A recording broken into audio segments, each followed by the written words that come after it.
President Trump is being accused of circulating a doctored video of Nancy Pelosi with the intent of showing her in a bad light. The video, for instance, shows Pelosi arriving uninvited at a baby girl's christening and then declaring that the child will grow up to prick her finger on a spindle and sleep for 100 years. Critics of the president claim that the video has been subtly modified to show the House Speaker wearing a horned blue-black headpiece at the christening, when she only wears her horned blue-black headpiece at official government functions. In another section of the video, Pelosi is shown losing her temper at a young woman and threatening that she will get her and her little dog, too. Pelosi's staff said the speaker would never say such a thing to a young woman, even if the woman did drop a house on her sister and steal her ruby slippers. Some staffers say the vid was obviously doctored because it starts in black and white and then becomes color, although Trump's spokeswoman, Sarah Sanders, says that's because the first part takes place in Kansas, and Kansas is well known to be in black and white. Pelosi herself says the video's audio has been tampered with to make her sound as if her words are disjointed and irrational. She privately told reporters, quote, "The only time I have ever spoken in such a confused manner is after I accidentally parked my car in the Capitol Rotunda because I thought it was the Potomac and I was trying to take the shortcut to work. In fact, I am perfectly rational if I'm the person I think I am, and if I'm not, could you please find her and give her cab fare so I can get home," unquote.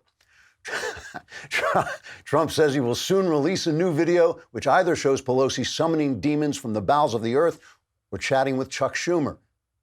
It's difficult to tell which. Trigger warning, I'm Andrew Klavan, and this is The Andrew Klavan Show. I feel hunky-dunky, life is tickety-boo. Birds are winging, also singing hunky-dunky-doo. Ship-shaped, ipsy-topsy, the world is zippity-zing. It's a wonderful day, hurrah, hooray! It makes me want to sing. Oh, hurrah, hooray! Oh, hooray, hurrah!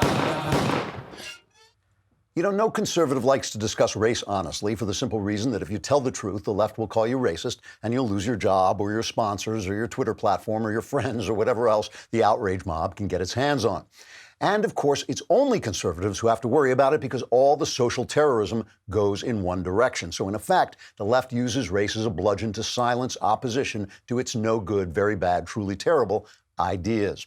If a right-winger points out that trouble in black neighborhoods is sometimes caused by the behavior of the people in those neighborhoods, he's a racist. But if a leftist calls on white people who never held slaves to give money to black people who never were slaves, that's a thoughtful search for justice.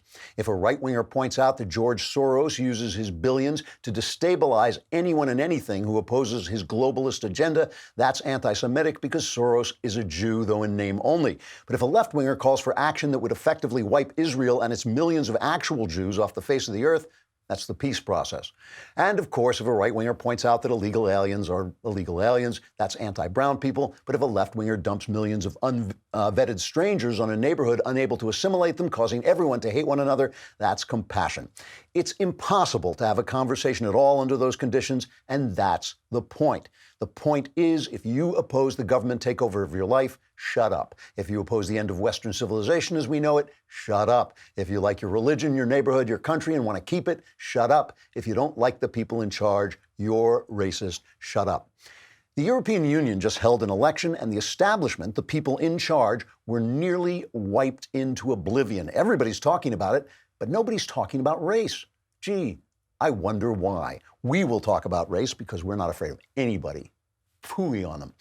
But first, we'll talk about bowl and branch. You know, if you sleep at night, you don't really appreciate how great your bowl and branch sheets are. But if, like me, you are awake all night, you just sit there and think, what a beautiful set of sheets and how comfortable they are. And I'm glad I'm awake to appreciate them. What makes bowl and branch sheets unique is each sheet is crafted from 100% organic cotton. That means bowl and branch sheets not only feel incredible, but they look just amazing, and they feel even better after you wash them a couple of times. I don't know why, but they do. And since Boll & Branch sells exclusively online, you don't pay that expensive retail markup. You're getting twice the quality at half the price. You will love these sheets. Try them for 30 nights. See for yourself, and if you're not impressed, return them for a full refund. Go to bowlandbranch.com today. You'll get $50 off your first set of sheets, plus free shipping in the U.S. when you use the promo code Klavan. That's $50 off, plus free U.S. shipping right now at bowlandbranch.com, spelled B-O-L-L and branch.com, promo code Klavan,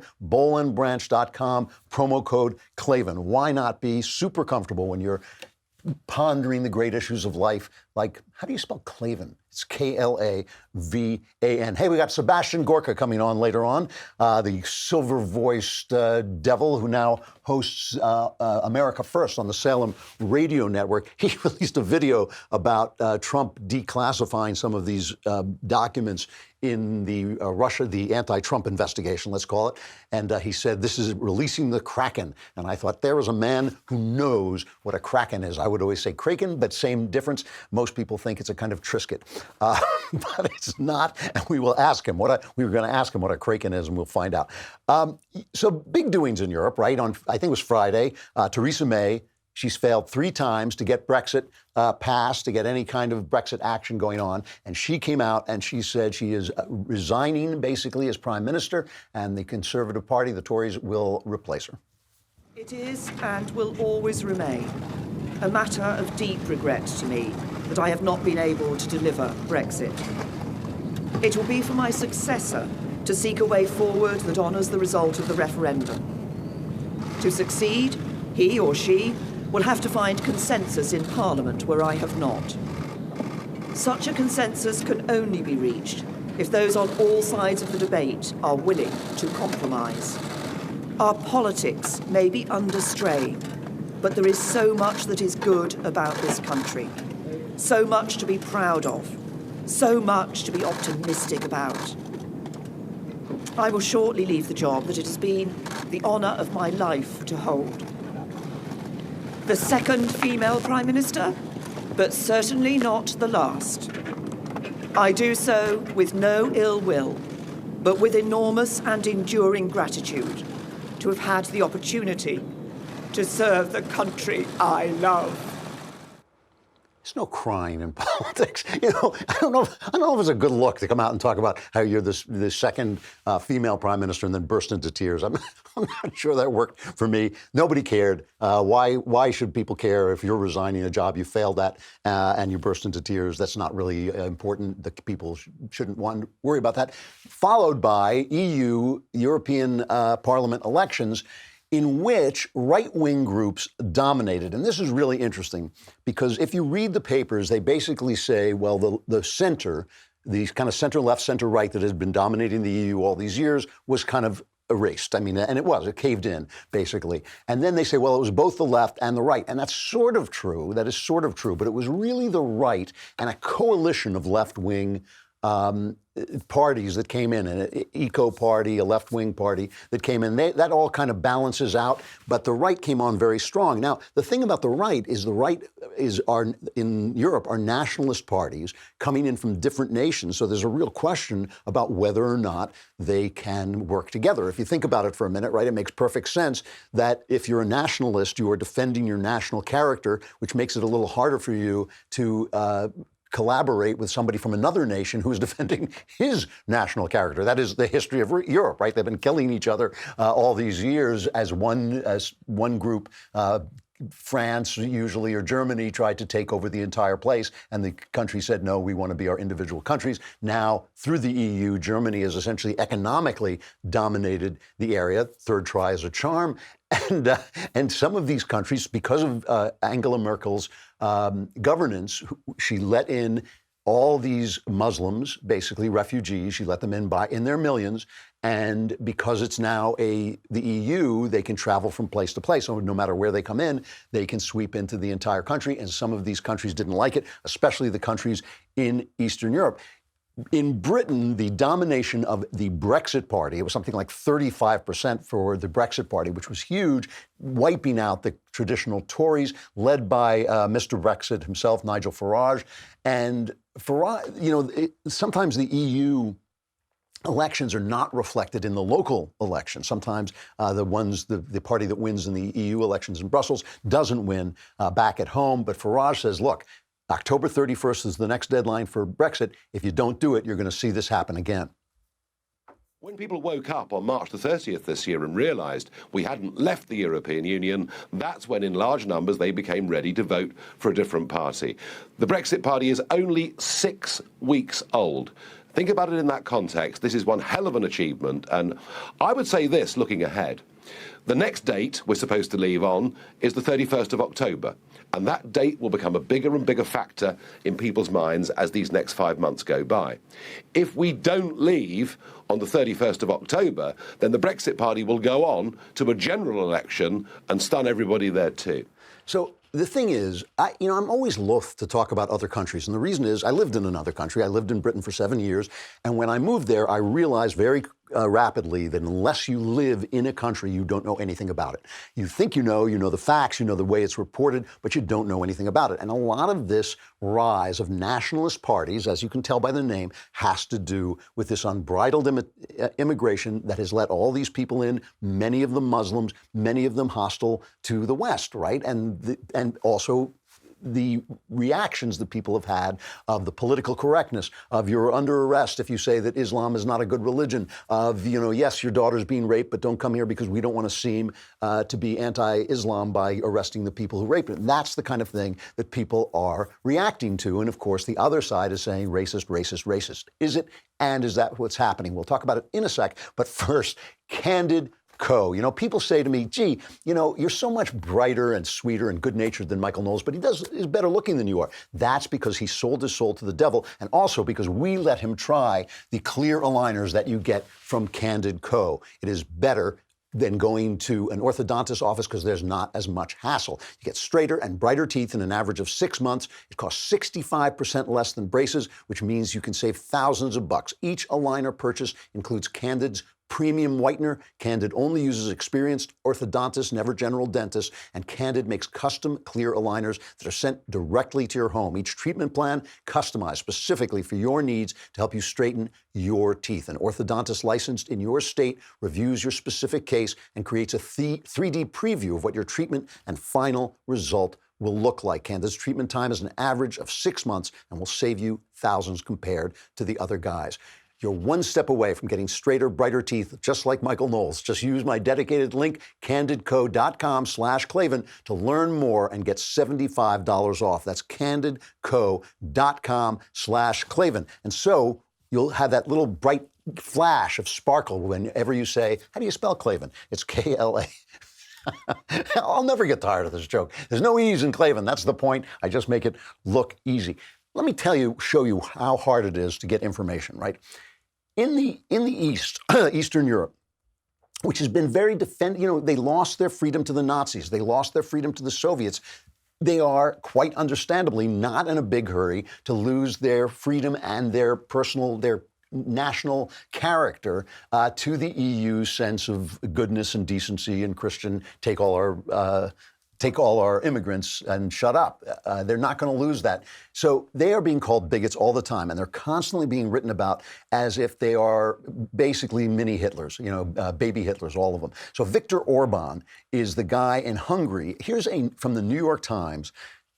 This is not from Knucklehead Row, but it is from what used to be a newspaper. The New York Times writes, a friend to Israel and to bigots, Viktor Orban plays a double game on anti-Semitism. Now, I looked this up because I actually looked this article up because I wanted to know, is Orban an anti-Semite, right? Which I think is a bad thing to be, and I think it's a dangerous thing to be. But is he, right? And so they talk about, it says, in late November, the office of Hungary's far-right Prime Minister Viktor Orban announced it would donate $3.4 million to causes fighting anti-Semitism in Europe. And anti-Semitism is on the rise in Europe, partly because of the influx of Muslims. We know in Germany there was going to be an anti-Israel protest, and the German government said, don't wear yarmulkes if you're Jewish, because that'll be dangerous. Great. Just what Germany needs is not Jews who aren't allowed to wear their yarmulkes. But then they came out and said, no, everybody should wear a yarmulke, which I'm sure is going to happen. There's a big rise in anti-Semitism. People are fleeing France. Jews are fleeing France. These places are getting dangerous again, as we thought we would never see this again. So here's the New York Times calling Orban an anti-Semite. Now, Orban has said very definitively, I don't want more Muslims in my country. No more. We're not taking them. I don't care what the EU does, right? So it says, so they're trying to cast him as a bigot, right? So he gave $3.4 million to causes fighting anti-Semitism in Europe. The next day, it says, a magazine controlled by Mr. Orban's lawyer devoted its cover to an image depicting Andras Heisler, the leader of Hungary's largest Jewish organization, showered with banknotes. Jewish groups across the world swiftly denounced the cover as anti-Semitic. And Mr. Orban refused to criticize the magazine. It's a vivid example of how the Hungarian leader has both opposed and implicitly condoned anti-Semitism. I don't know. This is what they always say about Donald Trump. Yeah, sure, he's doing great for black people. They got jobs. Things are going better. Their wages are going up. They're doing better than they ever have. Crime is down. Everything's going well. But sometimes he says things that I don't like, and I'm a leftist, and I get to decide what things are racist. So I don't know. I wasn't there. I didn't see the magazine cover. But again, Orban is a far-right leader of a country whose Jewish citizens, the Jewish citizens of Hungary, say they face less harassment than Jews in any other part of Europe. He's bankrolled, Orban has, many Jewish institutions and causes, and he's drawn close to the Israeli Prime Minister Benjamin Netanyahu. But in a square that I can't pronounce, Sazbadzag Square, there is a stone memorial whose motifs implicitly play down Hungarian complicity in the Holocaust. It shows an eagle, a symbol of Nazi Germany, attacking a prostrate angel representing Hungary. Now, that's what they're comparing. He gives money to Jewish causes. He's made friends with Netanyahu. The Jews of Hungary say they're safe. But there's a statue that commemorates the Nazi takeover of Hungary. Now, Lucy Dawidowitz wrote a very famous book called The War Against the Jews, in which she traces not anti-Semitism, because anti-Semitism was pervasive in the Europe of the time and apparently is becoming pervasive there again, but she traces the killing of Jews, and she says it followed the Germans. It didn't happen in every country. It followed the Nazis. When the Nazis came in, the Jews were in danger. And so to have a statue commemorating the attack on Hungary by the Nazis is not inherently anti-Semitic. What I'm saying is this is untrustworthy reporting. I'm not saying Orban is not an anti-Semite because, again, I'm not living in the country. I'm just saying this is not reporting that we can trust. This is a newspaper, the New York Times, a former newspaper, essentially defending the status quo, which is under attack because it is trying to globalize and destroy local populations, right? I mean, it's all about these dog whistles that only the New York Times can hear because they're dogs. They're the only ones who can hear, but it's not about actions. His actions seem to be philo-Semitic. They seem to be helpful to the Jews. So it just seems dishonest. So it's with real care that I talk about these things. The European Union has never worked. The idea of the European Union was that if you put all of Europe together, it has a GDP that's comparable to ours. It has soldiers, an army comparable to ours if you put it all together. It has population comparable to ours. In other words, it shouldn't be a non-entity in the world the way it is, right? So because it's all small countries, they can't compete with the Russians, with China, with us. And the idea is you put it all together, then they can compete. That's the idea. The problem is, of course, that like America, there are a bunch of very different states. The Italians are not like the Germans. Italy is not like Germany. The British are not like either of them. The French are not like either. The Europeans have been making these jokes and fighting these wars for 2,000 years. It's not suddenly going to go away. So like in our country, you have a choice. Either you let people be themselves or you become a tyrant. And of course, we have the left, which wants to become a tyrant, wants a powerful central government to tell everybody what to do. Doesn't matter if you live in Arkansas. You have no right to be different than the people in LA, right? It doesn't matter if you live in Indiana. You have to obey the rules that are set in Washington, D.C. That's how you get guys like Obama telling you who can use the bathrooms in your elementary school. The original idea of the country, e pluribus unum, out of many states, out of many colonies, we will be one United States of America. That's the idea that theoretically, the right is supposed to support. In Arkansas, do it the Arkansas way. In New York, do it the New York way and then live wherever you please, right? But the European Union can't get that right because of race. And the thing is it race? Racial thinking is so simplistic. Racial thinking is so simplistic. That's why I always love these pseudo-intellectual Nazis who come along and say, well, the science of race and the science. It's crap. I mean, think about yourself for a minute. Are you your genes? Do your genes set your entire personality? Or does your history also set your personality? And given your history, given your genes, your actions, the choices you make. If you make a wrong choice and you go down a bad road, that's going to change your personality. You make good choices, go down a good road, you're going to become a very different person. So history, genes, the things you do, the choices you make, those all work together, and you can't ever pick any of them apart in your own life, in anybody's life. We all think that our good traits are inborn and our bad traits are our parents' fault. The same thing with race. We think that our good traits, the good traits of each race and the talents of each race are inherent, and the bad traits must be because of culture. But they're all blended together, and that's what's so ridiculous about it. And the thing is, what is racism? This is the question that nobody ever asks, but I think it's really important. Racism, to me, is assigning moral quality to races. And I do not believe that's possible. I have never seen any, I'm not a geneticist, but I've never seen any genetic proof that that's possible.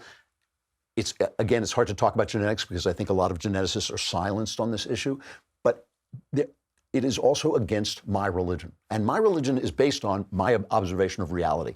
I have never noticed one race being morally better than another. I have noticed in various times and places certain races become the criminal class because they are treated like the criminal class and they live into that treatment. I've seen that happen, but I have never believed and never seen that a race becomes criminal because of bloodlines. I just don't think that's scientific. I think it's simplistic nonsense. My religion says people are made in God's image, love your neighbor, and that's part of loving God. It seems to me that is the only true solution, that you treat each person as he comes, you treat each person as a child of God. That just seems to me good. It seems good thinking to me. It really does. But it's also my religion. I also believe it is what God wants from me. All right.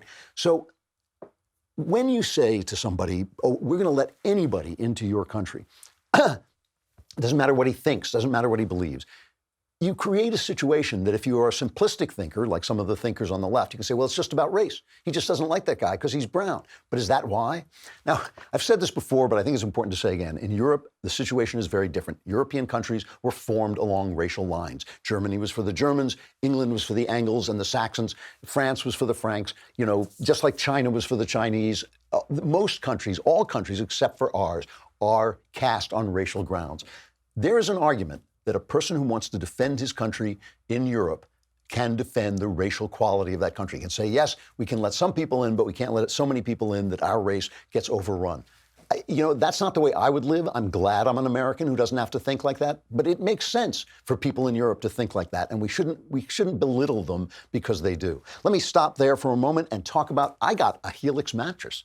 I did not have this before. I couldn't give it a personal endorsement. Now I can. This thing is an incredibly comfortable mattress. It is really, really amazing. Helix Sleep has a quiz they give you. It takes 2 minutes to complete, matches your body type and sleep preferences to the perfect mattress for you. Whether you're a side sleeper, a hot sleeper, or like me, a no sleeper, Helix does the job. Helix Sleep is rated the #1 mattress by GQ and Wired Magazine, and CNN called it the most comfortable mattress they've ever slept on. It really is the most comfortable mattress I've ever lay awake on. Just go to helixsleep.com/Klavan, take their 2-minute sleep quiz. They will match you to a customized mattress that will give you the best sleep of your life or a very comfortable lying awake period. They have a 10-year warranty, and you get to try it out for 100 nights risk-free, and they'll pick it up for you if you don't like it. Get up to $125 off all mattress orders at helixsleep.com/Klavan. That's helixsleep.com/Klavan for up to $125 off your mattress order. Helix, HELIX, sleep.com/Klavan. I have no idea how to spell it. Oh, wait, no, I remember now. It's KLAVAN. So, to me, the thing is that when you bring in people to America, we have a right to say they should follow our philosophy. Our philosophy is easy. It's written down. All men are created equal. They have the right to life, liberty, and the pursuit of happiness. The government is supposed to be small. The Constitution is supposed to describe what it can do. Anything it says it doesn't say it can do, it can't do. That's supposed to be the American way. Everybody who comes in should have to be able to subscribe to that philosophy. We have the right to say that.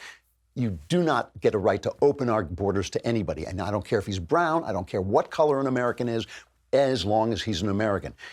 In Europe, it's a more difficult question. In Europe, it is a difficult question. Their history is so long, it is so intertangled with their race and with their culture, it is very difficult to tell whether or not they should be able to defend their racial makeup. As Americans, I find it really off-putting that they can make that argument, but a rational argument is a rational argument, and they can make it. My point is this. What we're really arguing about here is never really race. It's always really power. And that is why I'm so suspicious of any cry of racism against people. I think you can work out the arguments, think the arguments. I think all racial thinking is simplistic and stupid. I really do. But it doesn't mean it's not an element in what you're trying to say. You know, Vox magazine ran an article, for those of you who watched Game of Thrones, and you saw how Daenerys, the Dragon Queen, went nuts and destroyed the city because she had become intoxicated by her power and by her idea of her own decency. Matt Iglesias, a left-wing writer at Vox, wrote an article called Daenerys Was Right, King's Landing Had to Burn. And his point is basically they were opposed to having a strong central government, so she had to show them who was boss and burn them to the ground. That's the left. That is the left. When I remember I said the left is the Dragon Queen, he proved it. Matt Iglesias proved it right there. The left is the Dragon Queen. It is all about central government. What you are seeing is an uprising against a strong central government. The Europeans want a federal government the way we have a federal government, if they're going to be a unity at all. If they're not, they want separation. That's what the British want. The British have always been separated from the continent. They've always been different from the continent. The idea of race is, what I'm saying is that the idea of race is a distraction. The idea of race is a distraction. There are issues about race that we should be allowed to discuss courageously, bluntly, any way we want. The accusation of racism should be barred from conversation unless the guy is actually hateful, unless he is actually screaming hate-filled words. The accusation of racism should be barred. We should be able to discuss culture, behavior, philosophy, and if all those things are attached to a single race, as for instance, we might say they are in Italy, we might say they are in Britain, if they are, then we have a right to discuss that as well. We should not be silenced because what we are fighting for is individual freedom against a strong central government. We're going to bring Sebastian Gorka on in just a couple of minutes, but before we do, let's talk about what we're going to talk about with him, because all of these conversations, all these questions are made so much more difficult by the fact that we have a dishonest press that only represents one side. Donald Trump gave Bill Barr, the Attorney General, the authority to declassify the documents that he saw needed to be declassified in making clear how the investigation into the Trump campaign, the spying on the Trump campaign, how it got started. The press has rushed to the defense of the intelligence agencies, which is an amazing, amazing thing. Here's Donald Trump. Let's just start with Trump talking to a reporter. And the reporter comes up to him and says, you know, how are you going to protect all the sources of the intelligence agencies? This is cut number 3. Why should people trust the Attorney General to select what to be classified? Even Robert Mueller expressed concerns about the way Barr handled his findings. The question is so false and so phony. The Attorney General, let me explain to you something. The Attorney General is one of the most respected people in this country, and he has been for a long period of time. He's going to look at a lot of documents. Some he might find interesting, maybe he'll find none interesting. But for over a year, people have asked me to declassify. So what I've done is I've declassified everything. He can look. And I hope he looks at the UK, and I hope he looks at Australia, and I hope he looks at Ukraine. I hope he looks at everything, because there was a hoax that was perpetrated on our country. It's the greatest hoax. Excuse me. It's the greatest hoax probably in the history of our country, and somebody has to get to the bottom of it. We'll see. But for a long period of time, they've wanted me to declassify, and I did. So now you have the press fighting to keep documents classified so any malfeasance by the CIA or the FBI is not exposed. Before we get to Sebastian Gorka, I just want to play one last cut. This is a cut from a movie called 3 Days of the Condor, one of my favorite spy pictures. Kind of a spoiler. It actually is the last scene in the movie. Robert Redford plays a CIA agent on the run from his own people, and he ends up going to the New York Times and taking the information to the New York Times and exposing the CIA. This is every movie in the 70s and 80s. This is where the Bourne Identity comes from. This is where so many movies came from, the parallax view. We were supposed to be paranoid about our intelligence agencies, and only the bravery of the courageous press exposing those agencies was going to save the country. This is the last scene of 3 Days of the Condor, cut 13. You can take a walk, but how far if they don't print it? They'll print it. How do you know? See, in those days, we knew because we could trust the New York Times to expose the CIA if it did anything wrong. Can we trust them now? Absolutely not. All right, I got to say goodbye to Facebook and YouTube. Come to dailywire.com, subscribe, and you can hear Sebastian Gorka.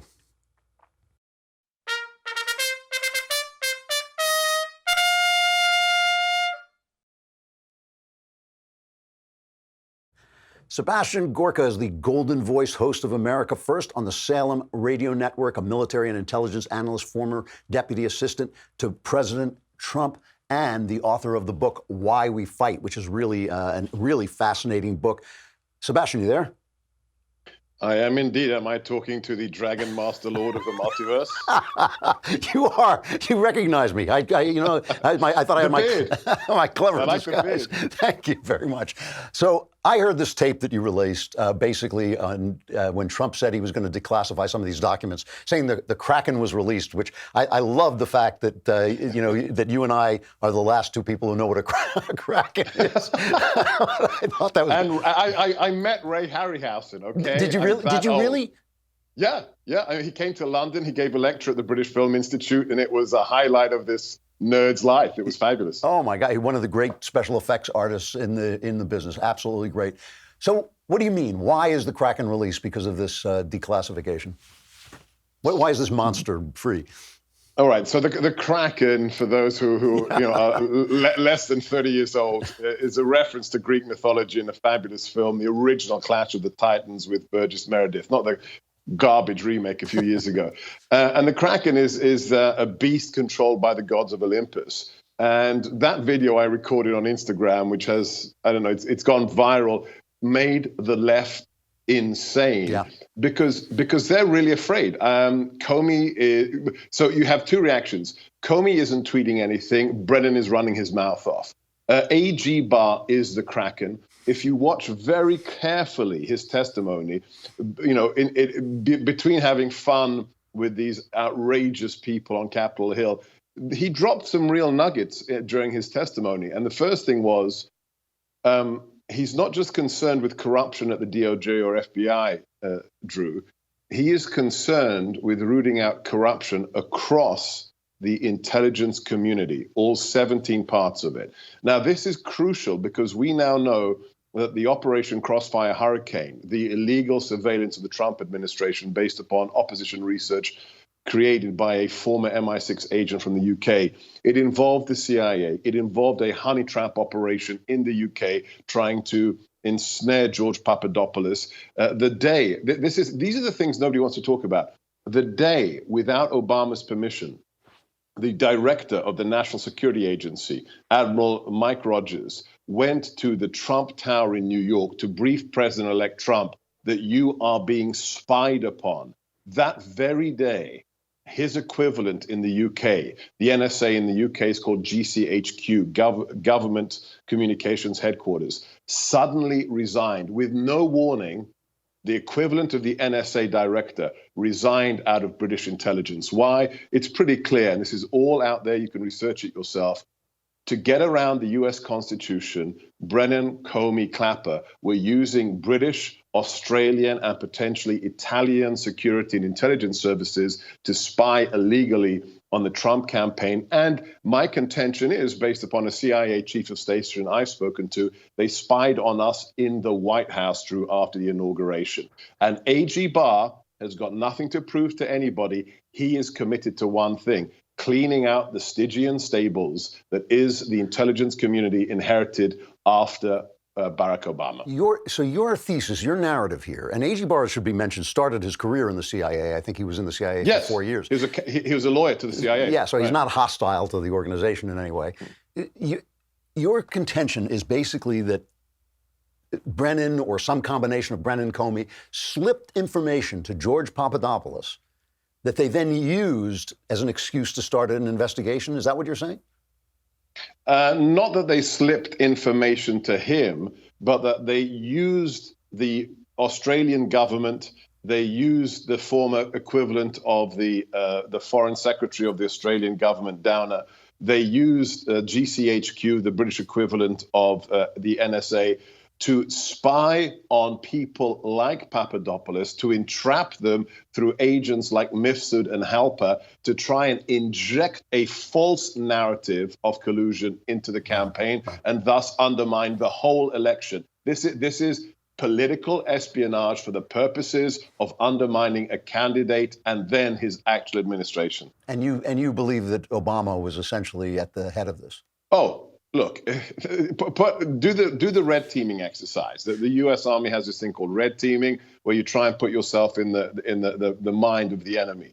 Can you imagine an operation where Brennan, Comey, Clapper decide they need to surveil the other presidential candidate's campaign, and they do that without the White House signing off of that? Absolutely impossible. And we have the text from Stroke and from Page where we actually have the DOJ FBI text where the lead agents are saying the White House has full control, and POTUS, meaning Obama, wants to be fully briefed on this. Yeah. I mean, this is the insurance policy, Drew. I mean, this is worse. You know, if Tom Clancy had written this in a novel, you would have said, no, that's just too much. That never would happen in America. Do you think anyone will be held accountable? Yes, Who? absolutely. Who if you look at the reputation of the Connecticut U.S. attorney that Barr has empowered to look into this is a guy who puts bent cops behind bars. That's what he does for a living. Yeah. You look at A.G. Barr's reputation. I think, look, I wasn't born in America. I'm a proud American citizen. I have Americans who are born here telling me our political culture would never allow us to put a member of a cabinet or a president or a former first lady in prison. My argument is why? Either Lady Justice wears a blindfold or he doesn't. But one thing's for sure, the highest level of the DOJ, the FBI, and my assertion is the CIA, individuals who have been fired or have left will be charged with felonies, and they will be put in a federal dock, Drew. Wow. All right, let me change the subject for a minute, talking obviously to Dr. Sebastian Gorka, whose show is America First on the Salem Radio Network. If you're not listening to it, listen to it, if only to hear that voice. I mean, but it's actually a terrific show as well. Let's talk about the fact that I know it's really early. The polls don't mean anything at this point. But we're living through one of the great economies of my lifetime, which now goes back to the Civil War. And we're at peace. Trump has kept us out of war. Things are going really well in this country. Trump is trailing in every poll. I mean, he's trailing Biden by huge numbers. And all right, I will take the argument that doesn't mean anything yet. But it's kind of weird, isn't it? What is it that is keeping Trump? It's not. No. It's not weird at all. Okay. Drew, what happens to you if you walk down the high street in Los Angeles wearing a MAGA hat? Yeah, I got attacked, right? Yeah. Right? Yeah. So why would you admit to a pollster that you're going to vote for Donald Trump? You think people are lying? Yeah.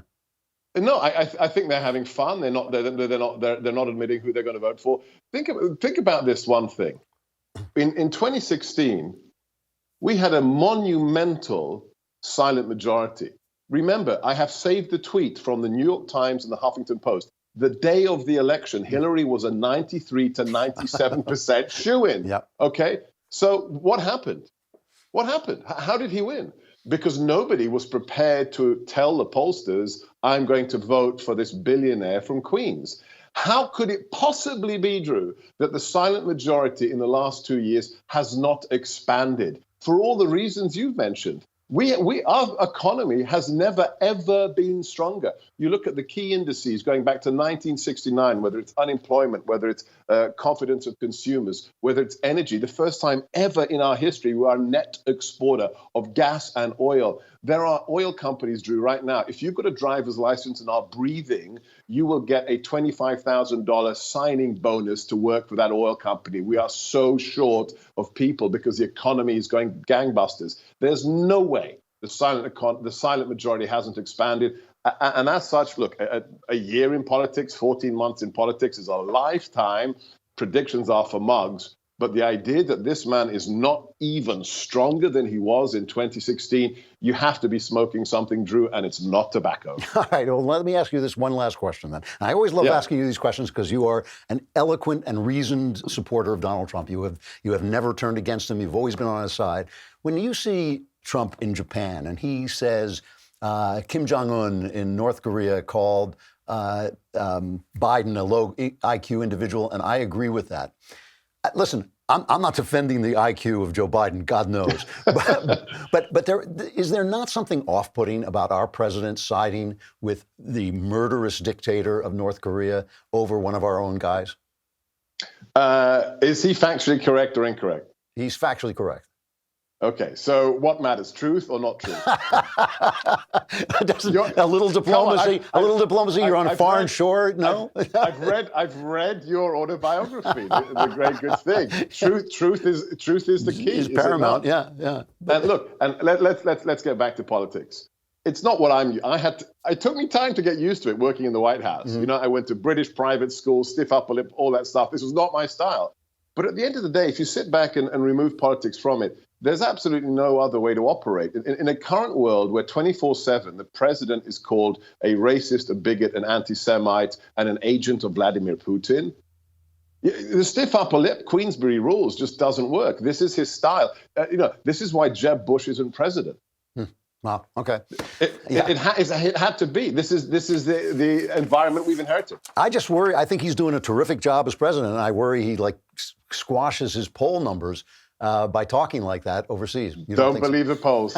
Don't believe the polls. Sebastian Gorka, always love talking to you. America First is on the Salem Radio Network. And Why We Fight, terrific book.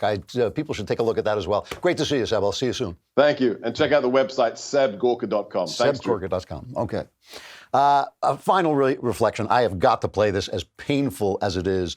Naomi Wolf, she has a new book. It's about to come out called Outrages, which is on gay rights in the 19th century. And she contends that dozens of men were executed in Great Britain for having homosexual relationships. And she said this because there was a term in the records that she was looking at called death recorded. And she goes on the BBC, and unfortunately, in other countries, the journalists actually know stuff. As someone who has been interviewed in almost every country, I will tell you, when you are interviewed in Britain, when you are interviewed in Amsterdam, you are talking to a different level of human being than when you are interviewed by journalists here. They just know a lot of stuff. And so she has these things of gay people being executed because it says death recorded, and she goes on the BBC, and this is what the interviewer does to her. Death recorded. I was really surprised by this, and I looked it up. Death recorded is what's in, I think, most of these cases that you've identified as executions. It doesn't mean that he was executed. It was a category that was created in 1823 that allowed judges to abstain from pronouncing a sentence of death on any capital convict whom they considered to be a fit subject for pardon. I don't think any of the executions you've identified here actually happened. Well, that's a really important thing to investigate. What is your understanding of what death recorded means? Death recorded, this is also from, I've just read you the definition of it there from the Old Bailey website. But I've got here a newspaper report about Thomas Silver, and also something from the prison records that show the date of his discharge. The prisoner was found guilty and sentence of death was recorded. Yeah. But the jury recommended the prisoner to mercy on account of his youth. See, I think this is a kind of, when I found this, I didn't really know what to do with it, because I think it's quite a big problem with your argument. Also, it's the nature of the offence here. Thomas Silver committed an indecent assault on a 6-year-old boy. Unbelievable. When I was a kid, they used to play reruns of I Love Lucy with Lucille Ball, and I couldn't watch it because I couldn't stand how humiliated Lucy would be when Ricky came home and found that she had her foot stuck in the wastebasket. Like, I can't watch the movie The In-Laws, which I thought was a very funny movie. I found excruciating. I find it really difficult to watch people being humiliated. It's just not my sense of humor. I looked at this thing. I could barely listen to this thing. However, I challenge anyone to find any major statement by a major feminist that actually has anything to do with the facts. I mean, What I'm saying is I don't like Naomi Wolf. I don't think she's a good writer. I don't think the things she said have been true. But I don't think any of the things any of these people, Gloria Steinem, any of them has said is true. I think that when you live in a society that does not elevate motherhood as the first profession, you live in a society that will ultimately disrespect women. That's what I think. And I think feminists have made that possible, and I think they should be held to account for it, but they should certainly be held to account for lies. I can barely stand to look at it. I think this is what feminism is. I actually do. I think this is representative of feminism, and I just think it has been a pack of lies from the very beginning. I got to stop. Is tomorrow mailbag day? Oh, sorry, guys. I'm so confused by the holiday. Tomorrow is mailbag day. Get your questions in. Go to dailywire.com, subscribe, because you got to subscribe to be in the mailbag. Costs $10 a month, costs a lousy $100. You get the entire year of me answering your questions, solving all your problems. Ask me. Go to dailywire.com, hit the podcast button, hit the Andrew Klavan podcast, hit the picture of the mailbag, and ask me anything you want. Religion, politics, your personal life. I will give you answers that are guaranteed 100% and will change your life for the better. Tune in and find out. I'm Andrew Klavan. That's tomorrow on The Andrew Klavan Show.